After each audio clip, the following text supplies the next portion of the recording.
Well, North Korea vows denuclearization last night, but obviously a lot of people want to know what exactly they want from in return, particularly economically. Let's face it, North Korea, they've been playing catch up for a whole long time. GDP per capita right now about $2,000, one of the lowest in the world. Just south of the border, it's $26,000 per capita. I think the left, by the way, has seized on the summit in the wrong way. A lot of people are missing this economic potential and this economic olive branch. Here now to help discuss, Jim Rogers, the Rogers Holding Chairman. Jim, you are truly one of my favorites. You are a legend in the industry. I've known you for a long time, and you have almost always been right, given a long enough runway. Now, having said that, what do you make of all of it? Because you live in Singapore now. You understand the region.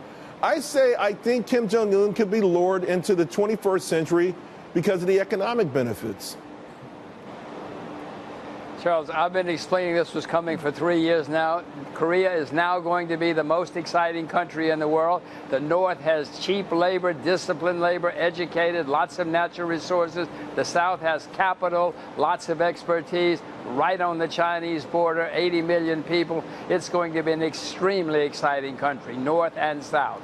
You know, there was an article in the New Yorker today from a writer in South Korea. He said, I have yet to meet a single Korean who isn't willing to express optimism in some form about the prospects for peace and reunification. And of course, maybe people thinking Germany and other places like that, and it's worked out pretty well there.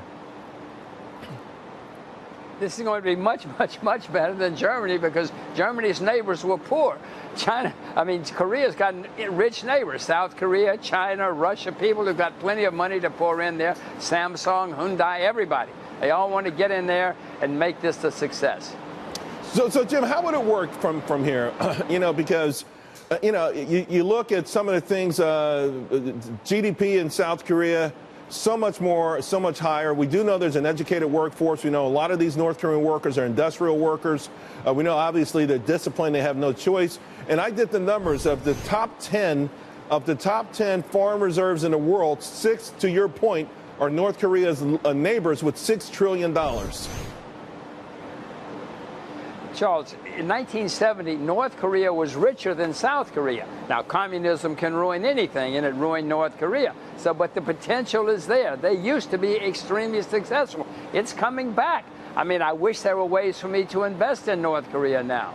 Unfortunately, I'm a citizen of the land of the free, and we're not free to invest in North Korea yet.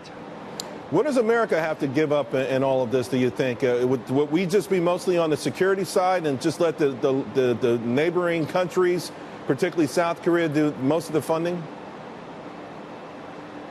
Well, I hope so. I don't want to have my tax money to go into somebody else's pocket. Charles, if I want to invest, I want to make my own investment. We don't have to give up much of anything. The kid does not want war. The kid is not North Korean. He was educated in Switzerland. He knows there's a different world out there.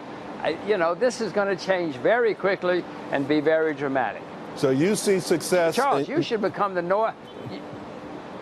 Say that. I was just going to say, you should become the North Korean correspondent. I tell you what, Jim, again, before I let you go, I know you don't like to be flattered too much, but you are one of the absolute best. You are a legend in this industry. I learned a lot from you. It's great seeing you, my friend, and hope to have you back real soon.